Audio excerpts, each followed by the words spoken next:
sehat iman dan waktunya sehingga kita bersama masih bisa berkumpul di bulan Ramadan yang berbahagia ini. Seperti yang tadi disampaikan Bu Direktur, tidak semua masih bisa menikmati Ramadan seperti kita saat ini. Serta sholawat, serta salam kita haturkan dengan besar kita Nabi Muhammad SAW beserta seluruh keluarga dan sahabatnya yang tentunya kita nantikan syafaatnya di hari akhir nanti. Oke? Kita santai mawon nggih Bapak Ibu, boten sah sepaneng. Saya boten sedang ngajar di kelas, nggih ya. Jangan sepaneng ini hawa-hawa jam-jam ngantuk ya. Nanti saya mungkin agak double aja. Oke. Kalau dibilang kajian saya kok agak berat.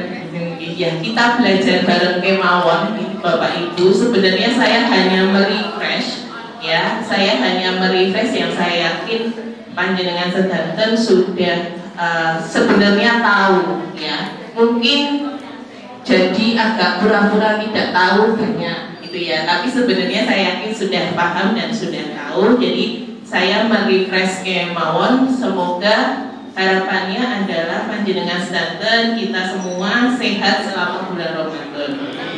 Amin. Seperti yang tadi disampaikan, karena kan saya bertugasnya di PKU ya. Kebetulan saya dokter di UGD. Jadi kalau kemarin saya ngasih info yang materi yang sama di BCM Gondomanan, saya maturnya niat saya ngaturi atau merefresh ini adalah supaya jenengan tidak perlu kepanggil saya di UGD. Gitu ya. Kalau ketindak ke rumah sakit itu tilik mawon, tilik atau kontrol. Kalau kontrol kan memang harus ya. Tapi kalau kepanggilnya di UGD itu berarti kan jenengan sakit. Ya. Kalau sakit itu kan repot. Ini baru 1 hari puasa saya sudah ketemu pasien sakit 5 orang tadi malam. Jadinya memang puasa itu harus tahu tips dan triknya. Ya, tidak hanya sekedar tips dan triknya dalam beribadah, sehingga yang punya target hatam, yang bisa sholat malam tarawih full 30 hari kecuali yang memang masih berhalangan itu tercapai. Triknya untuk sehat itu juga ada gitu Yang pertama, karena ini tadi saya pikir saya sama adik-adik juga, saya juga bingung ini pembukaannya gimana. Yang satu masih muda, yang satu sudah sepuh, ini saya agak bingung gitu ya. Ternyata alhamdulillah malah kepanggilnya dengan yang sudah sepuh. Jadi pesan saya yang sampai sepuh Bu, tadi saya diaturi, aduh kota saya muda, aduh Bu saya juga sudah sepuh gitu ya. Ponakan saya yang paling kecil aja sudah sarjana gitu ya. Jadi sama-sama sudah waktunya mengingat umur dan mati, makanya kita sharing ya biar sehat, minimal bermanfaat dan sehat selama masih diberi umur sama Allah gitu Apalagi di bulan puasa, jangan sampai bulan yang suci ini malah karena salah pilihan daharan, salah pilihan lifestyle malah jadi gerah, terus ketemu saya di UGD malah lebaran ke PKU. Nah, buatan saya gitu ya. Jadi kita sehat pertama-tama. Nah, yang pertama kagem kita sedaya yang sudah sepuh ibu ya. Kalau 40 tahun kan sudah 40 tahun ke atas itu sudah mature ya. Kalau bahasa Inggrisnya itu sudah adultnya saja sudah adult, sudah mendekati senior ya. Kalau senior itu 60 tahun ke atas. Ada yang sudah 60 di sini, belum toh? Hampir ya sudah. Kalau kita ngomong senior atau lansia kan 60 tahun ke atas ya, kita bilang adult saja ya, dengan yang sudah dewasa atau paruh baya ini. Kalau puasa terutama yang tabungan berat kronis, maka tips yang pertama adalah sumonggo sowan kepanggih dokternya dulu ya. Yang punya gerak kronis, gendis, tensi, jantung ya, terus kolesterol dan lain-lainnya, terutama yang muncul obat rutin, sumonggo kontrol dulu ya. Kontrol dulu, kenapa Dok? Saya tuh baik-baik aja kok ya, baik-baik aja nih Pak, remangsane panjenengan ya. Terkadang memang harus ada yang kita cek ulang gitu ya. Kayak seperti contohnya gula darah gitu ya, gula darah ya, dengan pas periksa ke saya atau ke dokternya, oh gula darahnya normal ya. Karena pas 2 hari sebelum puasa daharnya sae. Banyak loh pasien yang kayak gitu, kontrol ke dokternya, oh normal gulanya 150 ya, karena 3 hari sebelumnya makannya ditotong. Tapi kalau sudah waktunya dicek yang namanya HbA1c atau kadar gula darah selama 3 bulan ke belakang, gebulannya masih tinggi. Berarti itu kalau tidak obatnya yang tidak cocok, pasiennya sing ngeyel. Nah, ya jadi hal-hal yang seperti itu yang harus kita pantau. Walaupun kadang kita tidak merasa apa-apa, ya alhamdulillah berarti kita masih merasa sehat. Tapi terkadang yang tidak apa-apa itu adalah seperti gunung es gitu ya, tiba-tiba dor gitu ya. Saya nggak merasa apa-apa, besok pagi stroke gitu ya. Karena ternyata tensi kita tinggi ini karena kita sudah saking biasanya nggak pernah tensi, mumet sidiknya kesel dan oke gawean. Itu menjadi suatu hal yang tidak bagus. Dan kenapa harus kontrol ke dokter, terutama yang menggunakan obat-obat rutin adalah karena puasa ini kan dengan pola makannya beda. Ada yang nyuntik insulin di sini, pakai suntik insulin, atau yang nganggap obat gendis, obat rutin yang makainya lebih dari 2 kali sehari ada. Alhamdulillah tidak ada. Ya berarti sehat semua. Kalau yang tabungan itu kan harus dirubah Bapak Ibu. Ya, obat-obatan yang jenengan konsumsi itu kan harus berubah karena jam makannya panjenengan berbeda. Dan apakah kondisi saya secara umum itu mampu dan boleh untuk berpuasa? Ya, tidak boleh berkecil hati misalkan karena satu dan lain hal. Setelah kontrol, setelah periksa ulang kan dokternya ngendika, "Duh Pak, Bu, pangapunten, jantungnya jenengan kadosit dereng sehat kalau untuk puasa," misalnya begitu. Atau kondisi yang lainnya sehingga seperti tadi saya contoh, mahnya lagi pada kumat, aku takutnya gitu ya, sedang nyeri-nyerinya, pangapunten, ampun siang riyin. Jangan berkecil hati, karena niat kami adalah menjaga sisa hari puasa jenengan itu bisa dijalani dengan baik, gitu ya. Jadi yang sudah ada riwayat gerak kronis, saya sangat menyarankan konsultasi dulu ke dokternya, dicek ulang kondisinya. Lebih baik daripada nanti di tengah-tengah puasa ketemu saya dan teman-teman di UGD. Ya, itu yang sangat-sangat tidak kami inginkan. Ya, kalau senang ya senang Bu, karena pasien itu sumber rezeki kami juga. Tapi kalau terus keluhannya sama karena hal yang sebenarnya bisa dihindarkan itu ya sebenarnya agak kecewa ya. Maksudnya kayak yang sebenarnya bisa dihindari itu kok masih kejadian, sebenarnya berarti pertanyaannya kurang edukasikah kami sebagai dokter sehingga masih ada yang seperti itu gitu ya. Itu yang pertama. Yang kedua, sebisa mungkin jangan lupa sahur.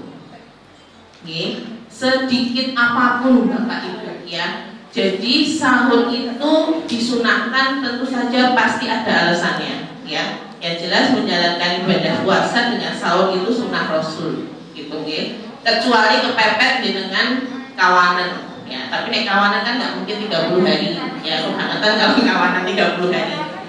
Jadi jangan lupa sahur ya. Terus sahurnya gimana Dok? Ya sahurnya itu yang baik. Sahur yang baik itu bagaimana? Karena sahur itu adalah modal tenaga panjenengan. Karena kalau tanpa puasa kan yang jam 10 kelintir-kelintir padarane nyari pisang goreng gitu ya. Ya kalau yang jam siang, wah wis ngelit banget ke Duta Minang, ya kan beda ya. Lah kalau puasa kan Duta Minangnya aja tutup, bukanya sore jam 5. Siapa yang mau beli kan nggak ada. Nah, padahal puasa itu kan dari sesudah fajar ya, subuh sampai maghrib. Itu kan kalau di Indonesia sekarang dari sekitar 4:30 sampai hampir 6:30. Itu kan lebih dari 12 jam Bapak Ibu. Maka kunci wajib Anda bisa menjalankan puasa dengan baik adalah bersahur yang baik dan benar ya. Disesuaikan dengan kondisi dan porsi jenengan masing-masing ya. Dalam artian yang baik itu ya boten nggih terus sekul piring kampro sewakul nggih boten. Tapi maksudnya ada protein, ada karbohidrat, ya, ada serat, itu, dan juga ada air, gitu ya. Protein, serat, dan lemaknya juga ada serta karbohidrat. Nah, serat ini yang kadang dilupakan. Padahal serat itu yang membantu jenengan menahan lapar seharian, ya. Karena kalau jenengan sahur banyaknya cuman karbo, gitu ya, jenengan udah sekedip sudah habis. Karena karbo adalah yang dibakar paling dulu, tenaganya yang akan lebih habis, gitu ya. Syukur-syukur kalau jenengan bekerja. Kalau nggak bekerja, pas libur banyaknya cuma istirahat, yang nambah bukan sehatnya tapi timbangannya, gitu ya. Jangan salah, tidak semua orang habis puasa langsing, Bapak Ibu. Jangan salah. Kalau Anda sahurnya salah, bukannya salah, puasa tambah gemuk, ya. Iya, ada yang pernah ngalami, bukannya miring ke kiri tapi miring ke kanan? Ada. Saya sering soalnya, Pak, gitu ya. Maksudnya tidak jaminan bahwa Anda berpuasa itu akan kurus, ya. Dan memang puasa niatnya bukan untuk diet, tapi memang dengan berpuasa kita membantu mengontrol pola makan. Nek bener nih ngontrol. Makanya mulai dari mengontrol sahur, apa yang jenengan dahar di sahur itu adalah yang menentukan kesehatan Anda selama puasa. Jadi jangan skip sahur ya Bapak Ibu. Okay? Kalau ada suami saya kan juga saya unyang-unyang Bu. Jadi ini beliau itu kalau suruh sahur angel. Kalau yang bisa malah yang sahur yang kuat. Kenapa? Karena saku, ya, sakunya sehari, ya. Nah, buka boleh kuat tapi secukupnya. Gitu nih. Jadi pastikan karbohidrat ada, protein ada, serat ada, dan air dan cairan yang cukup selama berpuasa, terutama pada saat sahur. Gitu nih. Nah, poin yang penting kedua yang berhubungan dengan sahur atau sepanjang ini adalah unjuk air putih yang cukup. Oke, saya cek dulu. Yang yakin nggak puasa, pas bukan puasa, ngunjuk 2 liter sehari air putih siapa? Aco. Yakin 2 liter sehari?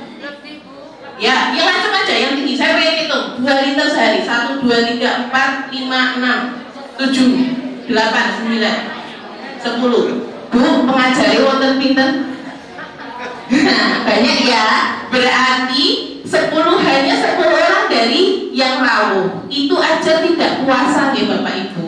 Ya, tidak puasa. Dimana secara logika jenengan bisa minum kapan saja jenengan tidak mengkonsumsi air yang secukupnya. Makanya biasanya kondisinya apalagi hawanya panas gini, rasanya awal-awal ini sudah ngantuk, klo-klo, lemes gitu ya. Nah, apalagi kalau puasa. Nah, kalau puasa di mana jenengan tidak bisa sewaya-waya buka kulkas unjuk sirup, bayangkan saja kalau dehidrasinya itu sampai kebangetan. Ya, minumnya tetap tidak ada perubahan, tetap harus minimal 2 liter sehari sampai 3 liter tergantung ukuran berat badan. Makin besar berat badan maka makin banyak butuh ke airnya. Tidak generalisata, ya, pasti yang lebih besar pasti butuhnya lebih banyak. Karena kenapa? Karena ukuran tubuh lebih banyak, penguapan lebih banyak, maka dia butuh intake yang lebih banyak. Nah, minum ini yang perlu digarisbawahi dengan cara membagi minum jenengan. Triksnya adalah membagi minum jenengan, ya. Pagi kan 2 liter, berarti jenengan paling tidak minum pagi itu sekitar 600 sampai 750 ml air putih ya Bapak Ibu. Saya tidak ngitung teh, kopi dan lain-lain. Saya ngitungnya air putih. Ya. Kalau yang bisa ngunjuk langsung selama sahur, bulan makan terus bisa habis 1 botol aqua yang 600 itu, ya monggo. Tapi kalau tidak bisa, dibagi mulai dari bangun tidur. Ya, bangun tidur langsung ngunjuk 1 gelas, ya. Nanti kan terus sahur, dahar, kan nggak semepet-mepetnya, kan masih ada selisih imsak 10 menitan. Durante dahar ngunjuk 1 gelas, sebelum imsak 1 gelas lagi. air putih. Ya, catatannya air putih, bukan air manis, air kopi, apalagi yang lainnya. Air putih. Oke. Nah, sisanya adalah nanti saat buka. Karena saya ngitung 8 gelas sehari ya. Saya hitungnya 8 gelas sehari saja, sekitar 2 literan. 3 sudah hilang di depan. Kalau mau sampai 4, alhamdulillah. Ya, nanti yang 5 adalah 1 buka puasa. Pakainya air putih dulu, jangan yang manis-manis dulu airnya, ya. Tapi berbuka dengan air manis itu bisa diganti dengan kurma, ya. Kemudian dengan sholat, ya, sholat, terus dahar. Dahar itu unjuk 1, 2, sudah ya, 5 masih kurang 3. Setelah dahar sebelum taraweh nih, nunjuk lagi 1. Kan lumayan selisihnya 1 jam, nggak langsung glegek-glegek. Habis itu biasanya yang paling mudah adalah sesudah taraweh, karena kemeringat. Biasanya tanpa sadar kita 1 botol itu pun akan habis. Kalau tidak ya setelah taraweh 1 gelas, sebelum tidur ya kalau ada jedanya 1 gelas lagi. Itu air putihnya ya Bapak Ibu. Kalau jenengan mau nambah yang lain jangan ngorting jatahnya air putihnya. Kecuali panjenengan punya gerak yang memang oleh dokter dibatasi cairan yang diunjuk, gitu ya. Kalau cairan yang diunjuk misalnya pasien dengan gagal jantung atau sakit ginjal, itu kan tidak bisa sebanyak orang normal, ya. Itu tinggal dibagi kemawon, ya, dibagi sesuai dengan jenengan mampunya berapa. Karena kalau pasien-pasien seperti itu, kuah bakso pun dihitung air. Ya, kalau tadi kan saya ngitungnya cuma tuyul putihnya, di luar ada unjukan yang lain gitu ya, termasuk bakso, mie ayam, soto itu tidak saya hitung. Tapi kalau untuk yang punya gerak, maka kuah bakso pun itu ngitung di sana. Jadi kalau kuah bakso kira-kira 1 gelas, berarti jatahnya wes hilang, tinggal 7 gelas, misalnya kayak gitu. Ya, jadi tolong air putihnya diatur unjuknya. Kenapa? Karena ini yang kadang membuat Bapak Ibu itu kadang sok ada yang ngerasa pusing di siang hari mendekati ini ya. Itu sebenarnya bukan semata-mata lapar, tapi lebih cenderung karena dehidrasi.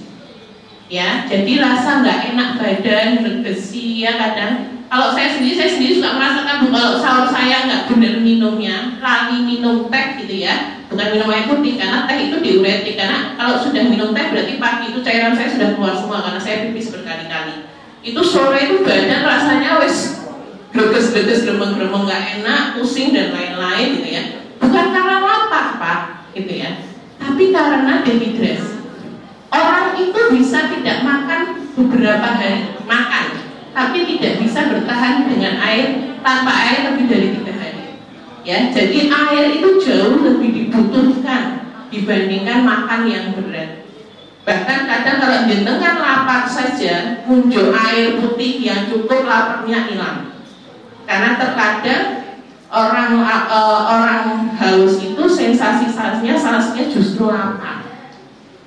Ya, kenapa kalau yang lagi program diet disuruh minum air putih yang banyak? Karena dia akan mengurangi dehidrasi sehingga mengurangi sensasi lapar, gitu ya. Itu poin kedua, unjuknya yang leres, yang tepat, gitu nih. Boleh unjuk yang lain, boleh, tapi ya sama dia. Terutama kalau yang sudah seperti kita, apalagi punya gerah mah, punya gerah tensi, ya ada jantung. Kalau mau unjuk kopi, mau unjuk teh, itu sebaiknya selama puasa benar-benar diatur. Ya, karena kan ada masa di mana jenengan tidak ada asupan cairan sama sekali. Dan kalau pengalaman saya dan berdasarkan evidence medisnya adalah hindari kopi dan teh saat sahur. Ya, kenapa? Karena kalau teh itu fungsinya dia itu punya efek yang namanya diuretik atau memperbanyak pipis. Jenengan bisa merasakan minum putih biasa dengan banyak minum teh pasti lebih geser minum teh. Nah, bayangkan kalau itu cairan yang dengan konsumsi adalah teh di pagi hari, terus dia pipis sudah habis di 4 jam pertama puasa jenengan. Karena pipisnya wis entek dipush, cairannya keluar semua di pagi hari. Sisanya kan udah nggak ada cairannya, gitu ya. Jadi hindari itu. Dan kalau kopi itu merangsang keluarnya asam lambung yang berlebihan. Ya, jadi kopi itu sebenarnya salah satu pantangan yang harus dihindari pada pasien-pasien yang punya asam lambung. Apalagi mau puasa. Karena kalau pas puasa, kalau nggak puasa, perih-perih, lapar-lapar, perutnya ada yang dicomot di dahar, ya. Oh, ada bantalannya lagi di lambung. Tapi kalau puasa kan tidak. Kalau jenengan nyangoni minumnya dengan kopi, berarti Anda sengaja merangsang menambah jumlah asam lambung yang ada di perut, ya. Yang dimana selama lebih dari 12 jam tidak ada apa-apa yang diolah. Maka satu-satunya yang digerus adalah lambung jenengan sendiri. Ya, makanya kenapa kok mual, perih dan lain-lainnya adalah karena itu. Jadi hindarilah kopi di saat sahur. Kalau mau di saat antara buka, monggo tapi sak mangkil. Ngoten nggih. Begitu juga dengan yang ketiga adalah teknik bukanya. Ya, buka yang benar itu ya yang paling benar dengan sunnah Rasul gitu ya. Air putih dulu, kurma 3 biji, baru sholat. Ya. Kenapa? Karena secara medis usus kita itu kan habis diistirahatkan. Jenengan contohnya bayangkan bahwa usus itu adalah jenengan seharian bersantai, diistirahatkan setelah 11 bulan itu suruh ngolah makanan terus ya, dikasih waktu istirahat gitu ya, kan relax gitu ya, bekerjanya dia kembali mengatur ritmenya. Dan bayangkan jenengan kalau habis layeh-layeh terus dikasih gawean itu berampung sejam, rasanya gimana? Ayo, kurang lebih begitu. Nah, kalau habis yang kosong, tidak ada isinya, terus tiba-tiba si usus dan seluruh anggota pencernaan dengan suruh ngolah bening sego padang sak kuplek ono kuwi dari perut kosong terus disuruh dahar habis segitu gitu ya. Bisa kebayang nggak efeknya kayak apa? Ususnya kaget ya. Jangan kaget, makanya jangan kalau habis itu terus wetenge mules, enak ya, bahkan ada yang diare terus main dokumen kafe. Misalnya kayak gitu. Ya karena memang kita sendiri yang bersalah terhadap diri kita sendiri. Ya, dengan kita makan yang slow dulu gitu ya, kita beri warning sama si usus bahwa yuk nyambut gawe meneh. Ya, kita kerja dulu, tapi kita slow dulu. Oh, kita kasih kesempatan, yang penting cairan sudah diganti, urat nadinya sudah basah, kita kasih sentilan gula lewat kurmanya sehingga sensasi lapar itu sudah dihentikan. Karena salah satu lapar itu timbul karena adanya penurunan kadar gula darah. Walaupun kalau orang sehat itu tidak terlalu ekstrim, tapi kita kembalikan itu dulu sehingga tubuh metabolisme kembali normal lagi. Nah, setelah sholat, makanya setelah sholat baru kita dahar. Ya. Tapi juga jangan ditunda kemalaman Pak Bu, karena saya yakin panjenengan ada yang suka daharnya habis terawih. Ini napa mboten? Ya.